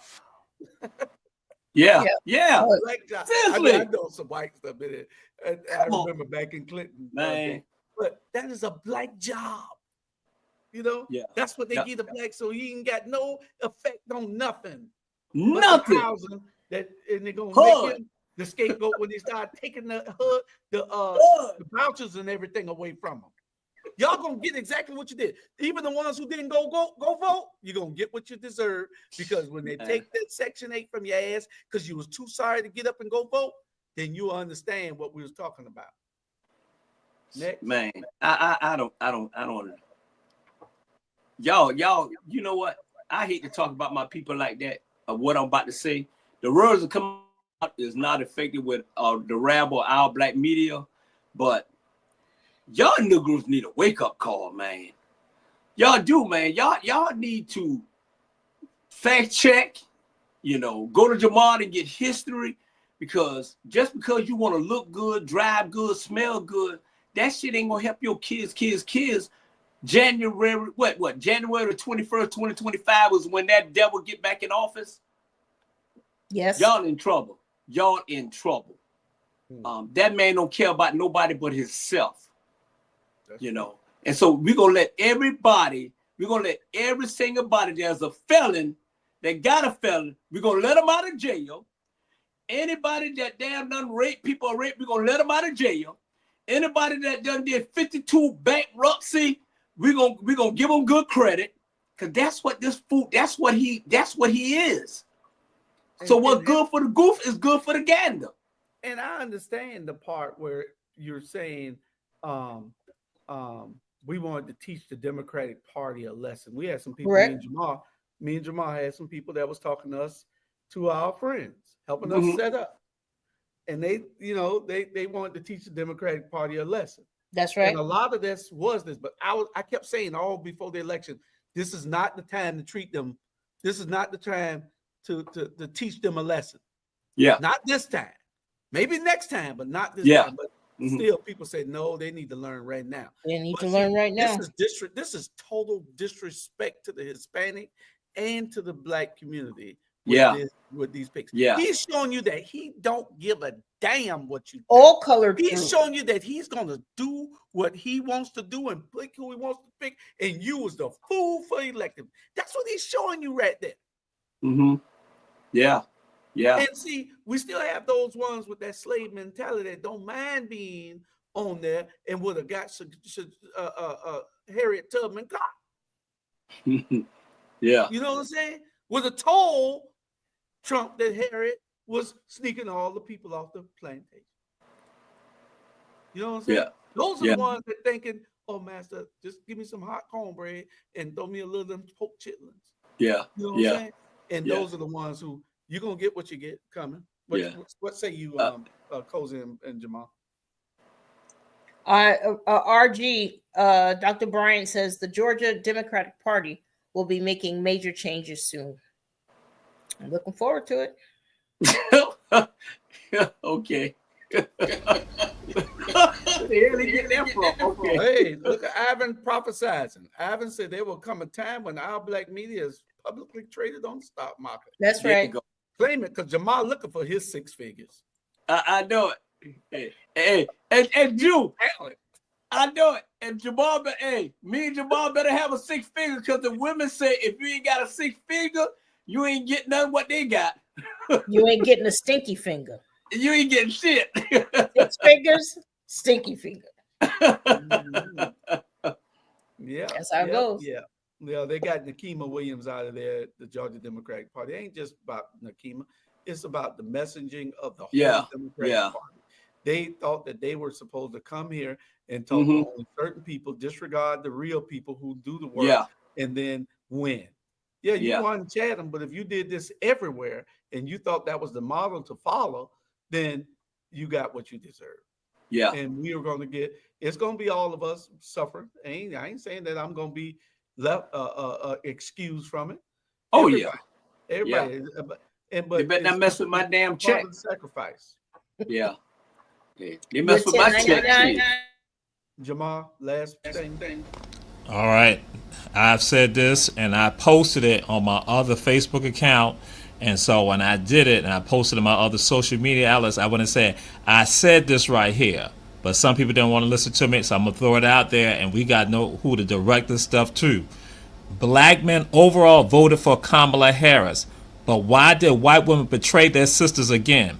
This is an opinion written in The Roots by Derek Jackson on Today. About 98% of black women voted for Hillary Clinton back in 2016. Forget abortion rights, forget democracy itself. White women collectively made it clear what the top issue has been all along: white privilege. For the third straight election, white women, the biggest share of the nation electorate by gender and race, voted for Donald Trump. For the second time out of the last 3 elections, they voted against a woman for president of the United States by bringing Trump back to the White House. They betrayed their comfort with a race-baiting misogynist who should be in prison as a convicted felon instead of sitting in the Oval Office. It is not black folks. Black men voted. Black women voted. It is Caucasian women. That's what the number. They go further to discuss the numbers. They talk about with regards to Arizona, Georgia, Pennsylvania, these other places, that they were the ones that betrayed all of this. It is not. That's why I tell people, don't be looking at black folks. If anything, black folks, and they're discussing right now how black women said, we're going to step back right now because we've given our all. Black men have given their all. Caucasians now got to be called to task about this. And we refuse to call them to task about it. That's why I was so happy in The Root today that when I saw that, I went and posted it so other people going to see it. That's why when Jamal has been saying this, other people have been trying to make it seem like this is far-fetched. We know this ain't far-fetched. This is what we know has always been the case. And as I said to people, Caucasian will be Caucasian if they're about doing the right thing. In particular, who the group who are going to be hurt, they're going to discuss. 60% of Caucasian women who were not college educated women were supporting Trump. Those are the ones right there. They are the ones that caused it. It is not on black people. We cannot carry the burden of democracy. It is on them. And so now we got to call them out. We must call them out because now, guess what's not going to happen? You got a number of black women who have been, like they discussed, been caught up into electoral politics, but they're now so discouraged about what their betrayal. We got to now rekindle our sisters to understand you got to get involved. You got, I mean, it's not get. We got to maintain that. Black men, we got to maintain that because if not, so again, but what we got to do, we got to let Caucasians know now. Listen here, we don't follow y'all. We need y'all following us right now, and don't be afraid about that. Because when you're in those boardrooms, when you're in those settings, if you say nothing about it, then they act like they're the geniuses. When I need them to now understand we are the geniuses, and you gotta listen to us. Because when you talk about you didn't touch bases with the home group of people, then you tell them that, you make it be heard. You just don't sit there because Caucasian women will think that they're geniuses and they're not even touching the polls. So again, that's why I'm like saying this has been said on the Rabble before. This has been said on Run Tell That. Again, Caucasian women are the reason why we are not dealing with a Trump presidency. It is not us, it's them. Okay, I understand. Hey, you're absolutely right. I'm sorry, not dude. me. But I'm gonna say this here. I ain't letting no so-called. I ain't letting the ones that look like us, black, that look like us, voted for his ass. I don't give a damn. So you ain't off the hook. Your ass ain't off the hook. That's correct. I don't give a damn if Becky vote for him correct. 1,000 million times. Correct. Your ass ain't off the hook, Cozy, or the rest of them who voted for him. So don't give me that shit. Y'all voted for him. Correct. Y'all voted for him, and Becky done push y'all in. So y'all ass ain't off the hook. I understand what you're saying, Jamal, and you my brother. But don't let them get off the hook that easy. That's correct. Because your ass voted for them too. Absolutely correct. And nobody on here said that before that it was black men's fault just now. Nah. We're not saying that. We're saying that enough of them, it's a numbers game. If they voted in 86% instead of 92%, that percentage means something. That's enough votes to swing. Mm-hmm. So those people, we know that we're going to overwhelmingly, the Democratic Party is going to overwhelmingly vote for Kamala Harris in every aspect, from every demographic, every ethnicity. They're going to vote for Kamala Harris. All the black men and women are going to vote in large numbers. Mm-hmm. But when you take 5 or 6% of them and move them to the other side, and those crazy people are voting, it turns how many races took 2 weeks to call? You know why it took 2 weeks to call? Because those people that we're talking about right now voted on the other side, so they can teach the Democratic Party a lesson. No, it wasn't black men's fault. Yeah, no. We know these 3 black men right here voted for Kamala. Yes, we know it ain't our fault. Yeah, but we know that it's some fools out there that wanted to hurt themselves and didn't give a damn. So we all suffer. So we're just casualties of war. Go ahead, Cozy. I was just going to say, and I've said this before on both shows, that I personally did not vote for Trump. This is not a personality contest. My thing is, I just voted against her. She did not state 2, 3, 4 of her policies. She could barely answer a question. Softball questions were thrown at her. She's almost like a deer in headlights. Yeah. This crazy laugh. Do we want her standing toe-to-toe with other heads of states if shit really broke out? Yes. No. Yes. Because at the end of the day, do we want that devil jackass to be right there? He would do more worse than her. And that's the problem, man. Y'all I disagree with you. No, I disagree with you. Throw this damn woman under the bus. I didn't vote for Trump. I voted against Kamala. But what I'm saying is this here. What I'm saying is this. This woman ain't had no choice but to step up because the other devil couldn't, because he was too old to carry it on. Stop hitting this woman like this here. I get tired of y'all black women always got some shit to say about that damn woman because she married to a damn white man. That's all of what this shit is about. You can't say that's how I feel. Yeah, and you talking about she don't know. Trump can't give you no damn agenda when nothing whatsoever. And she didn't know what she was talking about. And she, I don't understand what you're saying, Cozy, because what you're saying is that she couldn't answer a question. Do you know any damn women smarter than her? You know smarter than her. Come on. You don't know anybody smarter than her. Y'all done lost your damn mind. Do you know smarter than her? Come on. Michelle Obama. Name them. Michelle Obama. I just did. Well, Michelle Obama. Michelle ain't running. Please. Michelle wasn't running. Kamala is not smart. She just earned degrees in a certain position. She's not smart to get the degree. Okay, it's a lot of y'all not smart. It's a lot of y'all not smart. But she was smart enough to be the vice president of the United States. Then she was chosen and supported by a machine, and it didn't work. You know what? I hope Trump's sticking to all y'all black ass. That's all I got to say. And he is. She was a weak candidate who didn't have the I courage ain't too many to people stand you at Come Howard on. I University, heard her that beloved argument a Howard whole lot. University, and that's talk what to Jamal those young said. people and Jamal admit said- defeat. Man, I'm put my glasses back get on. all this information, and then we go spread this propaganda. That woman is smart as hell. Yeah. Shit. Yeah. You don't become. Come on, really? Come How on, many dumbass man. lawyers you know? Come on. Very few. Hey, let me tell you this here. I'm not Tell buying Donald that shit. Trump. What makes you think that she's dumb? That's what So I'm saying. what would But you you do answer the differently questions. in the Hold on, Biden administration? Hold on. Could Nothing you I could answer think the of. questions that you saying that she could? I just said it. What? I just said it. What would you do differently in the Biden administration? Nothing I could think of. Come on. If that's the reason why you didn't vote for her, come on, you done lost your No, damn I didn't mind. vote for her, At and the I end would of never the day, vote for her. listen, Here's another one, Bernard. If you let me finish. Okay, give me another one. Give me another one. Because that There was was a the young first interviewer, one. a young black interviewer asked her, are you going to do anything for blacks? And she said, well, let me be clear. Okay, let's be clear. I'm not saying I'm going to do anything just for black people. Oh, Okay. All I'm saying that shit. Okay, so he No. didn't All I'm either. saying, man, please. He didn't either. Come on. He Come didn't on. either. So who you rather take your chances with?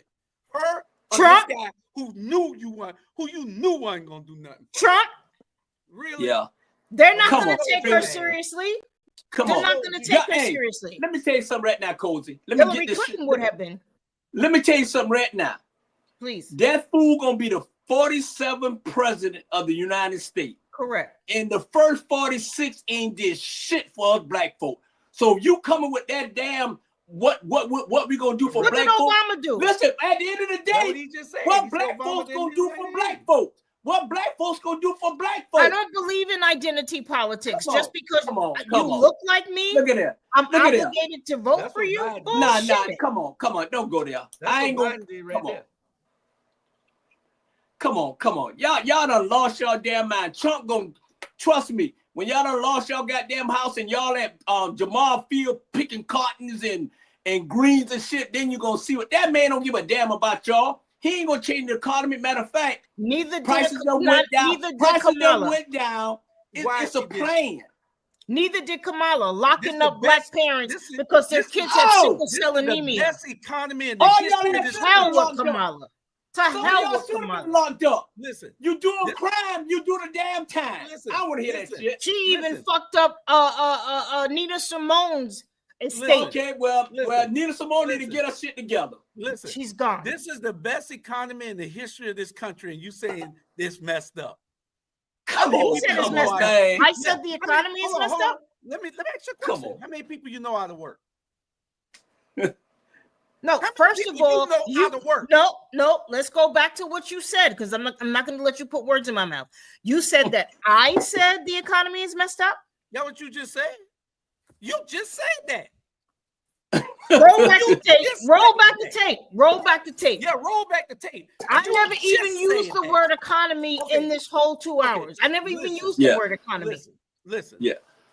You many put people words do you said in that my mouth. She didn't fix the economy. That's what you said. Who? That's what you just said. Go back and look at it after the show is over. Listen, go to the end of the She show. ain't We almost fixed finished. shit. But listen. How many people? None know of how to them. work? Many people do I know how to work? Yeah, out of Very work. few because they're Ubering, they're at Burger King, they're at Amazon. I don't Yeah. give a damn. Yeah. I That's asked you a not out of question. work. How many people That's out not of work? They're working. No, I just answered that. The Okay, ones so that people are sitting in their working, ass. How many people do you know don't have a job? very few. Why? Because there are plenty available now. But are there plenty Exactly. available that are And moving Donald the Trump world? ain't in office. Are there plenty But you available know that are that moving since- the needle? But hold on, so you can learn something. Can't learn nothing talking. Do you know that since Donald Trump won the election, all these companies have gotten emboldened and have started laying off thousands of people already? Did No. you know that? Well, y'all need to stop watching it. I told you from day one, I am the least political person on this panel. No, but you're the most controversial person when you're talking about Kamala Harris and you're talking about Donald Trump. That's what the rabble is all about. Yeah, I didn't come to this. I didn't come to this space to follow what you all do. No, you're right. I came to the space to speak my truth, and I own it. You absolutely right. We ain't hitting on you. That's what the rabble is about. And you gonna have your opinion. We're gonna have our opinion, and we all gonna have different opinion. Because if all of us had the same opinion, nobody be watching. But I'm just saying this here. January the 21st, 2025, y'all better go get that black job, because at the end of the day, y'all ass in trouble. we all in the same boat. Thank God my daughter and them got a car yesterday, because your damn sure won't be able to get it tomorrow. Let me explain something to you. Yeah. You didn't vote for Kamala. You voted against Kamala. That is correct. Let me explain something to you. It could have been dump running. Anybody other than Kamala, you voted for Trump. Okay. I don't have a problem with that. I don't have a problem with that. I'd rather have a New York open racist fight for me, other big heads of states. If Russia want to fuck with us, I'd rather him go in there and deal with it, not her. Come on. He with Russia. Come on now. You talking about you ready for him? Man, that Trump ain't gonna do shit. They can come here and take this whole country that they already done took anyway. Let me tell you this here, and I ain't gonna say nothing else. Trump will put up more of a fight. Let me tell you this here. The Indian found the country, the black folk built the country, and the white man stole the country, and that's history the way it is. And Trump guess who said that? Guess who said you black people built this? I just said it. Yes, because Trump already said it. You black people built this. Man, y'all, boy. You can quote Trump, me. But you so y'all done lost your damn mind. Y'all so far Trump ass that it's a shit. And he don't care nothing about y'all. I did my job, and many other black people and whomever else was to punish the Democratic Party. Why are you gonna punish? You're not punishing Democrats. Punish the Democratic Party. You're not punishing us being loyal to them for over 7 decades. You're not punishing the Democrat. You're not punishing the Democrat. You punishing. Oh yeah, we did. No, you punishing your kids, your grandkids. That's who you punishing. You punishing your That's who the hell you punishing. Blood pressure. Man, I got the pills right here to calm me down. Y'all let them suffer. Let your grandkids suffer. Bernard, just don't let us see you with no GoFundMes. Don't let us see you with no GoFundMes. Man, all please. the ones who did that, don't you go start no damn GoFundMes. We don't want to hear that shit. That don't start no GoFundMe. Man, please. Anyway, I won't hear that shit. That's our show for tonight. Oh no, I'm gonna let y'all go through all that right there because I gotta get my point. I'm gonna let my point come on out. So I'm going again in Georgia. White women support for Trump increased from 67% to 69%, approaching the 74% Trump support by white men. And other subplots did not pan out.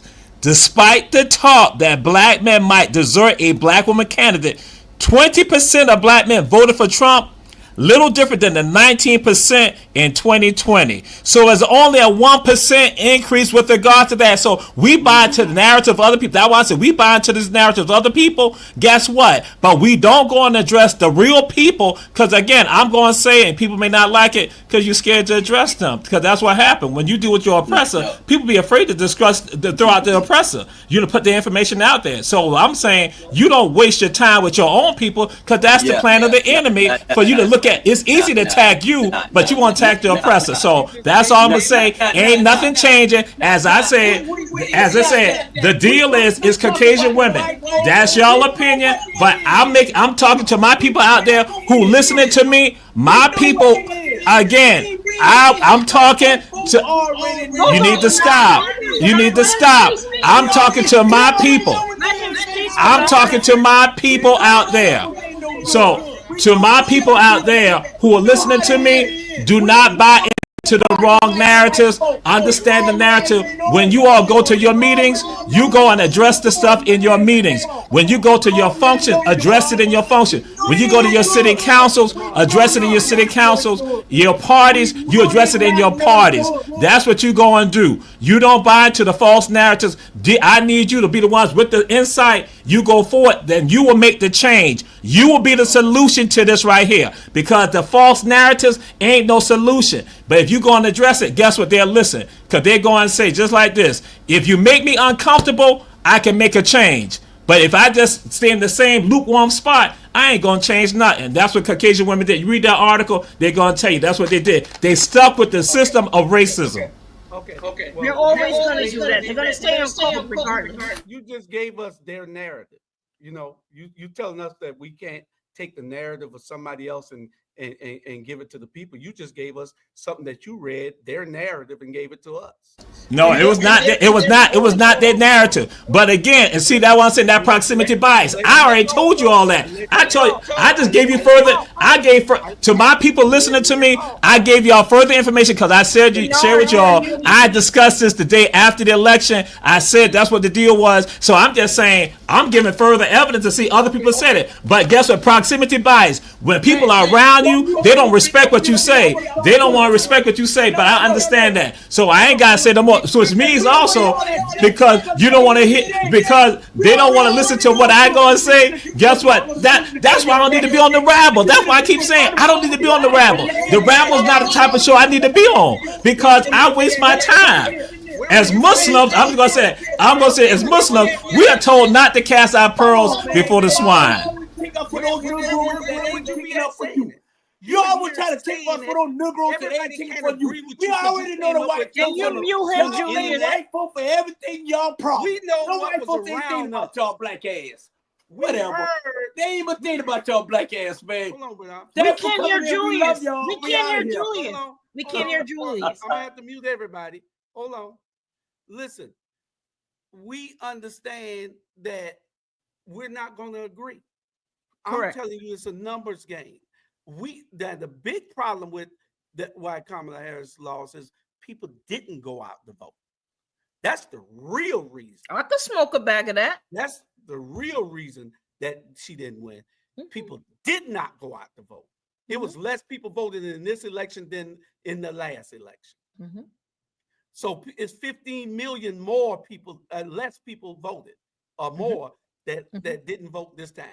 So what I'm saying is, just because somebody disagree with you, Jamal, don't mean that you shouldn't be on the platform so you can straighten them out. What you keep talking about, that's worse than what you see Cozy ran anyway yet? I'm just saying it wastes my time. I get tired of this. But you make me do this. That's why I don't want to be doing this. You gotta hold on. Just because you say that don't mean that it's the irrefutable truth. Just because those are white people's numbers. Don't mean that it's the truth.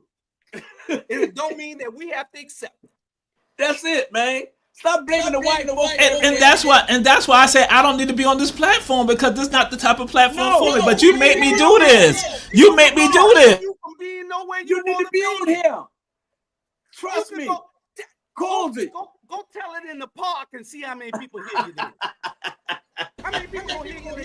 I have my own forum for me to do this. That's why I have my own conversation. That's why I say I don't need to be here. That's why I keep saying. We good. At the end of the day, let me tell y'all something. Stop blaming no goddamn white folk for y'all downfall, the Chinese, the Indian. Y'all the one go to the goddamn and get your nails. Not me. Dollar Tree. Man, stop myself. Blaming. Dollar Tree. Accountability. Take accountability for our action. Great show. I love you, Jamal. I love you, Cozy. I love you, Julius. Now I got to go get me some ass from Cheetah. Great show. I've been saying for 3 years I want to be free. I want to just do run tell that and be free. That's why I say for 3 years now. Renew his contract. I haven't told you. Hey. So let me ask you, Jamal. Does this mean are you contractually obligated to stay on the Rabble? Yes. He ain't going that way. Where he going? First of all, He ain't got no girlfriend. He ain't got no food in this house because he in the damn field. That's not fair, Bernard. No, he ain't got no cause. You don't know him. You just got him. You're right. Jamal ain't got no life. He's dedicated to our Black Media Network, and that's his damn job. You gonna have Posey stalking that man after a while. Anyway.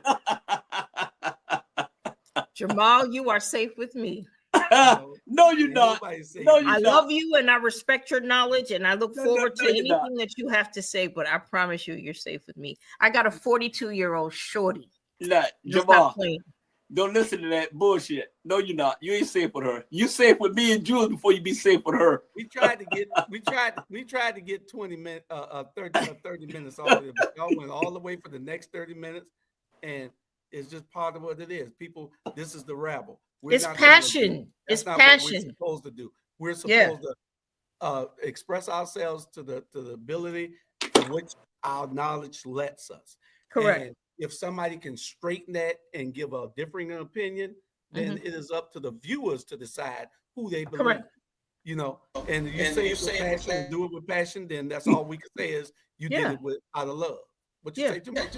That's why I said I was talking to the viewers. I was talking to the viewers, and then again, I'm like looking at 2,000 more people than what was on Run Tell That. Again, that's what I'm saying. That's what I'm talking about. I'm looking at the number. I look at the numbers because I know what's going to happen later on down the line. They're going to get more advertising dollars for the Rabble than Run Tell That.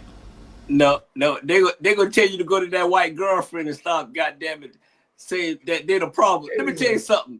They ain't the problem. They just not. Oh, I had a moment. Let me stop.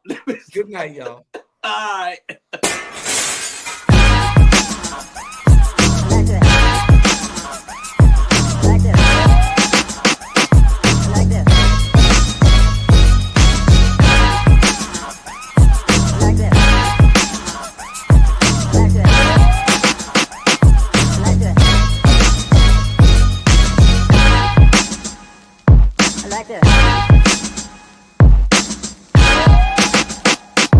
Like this.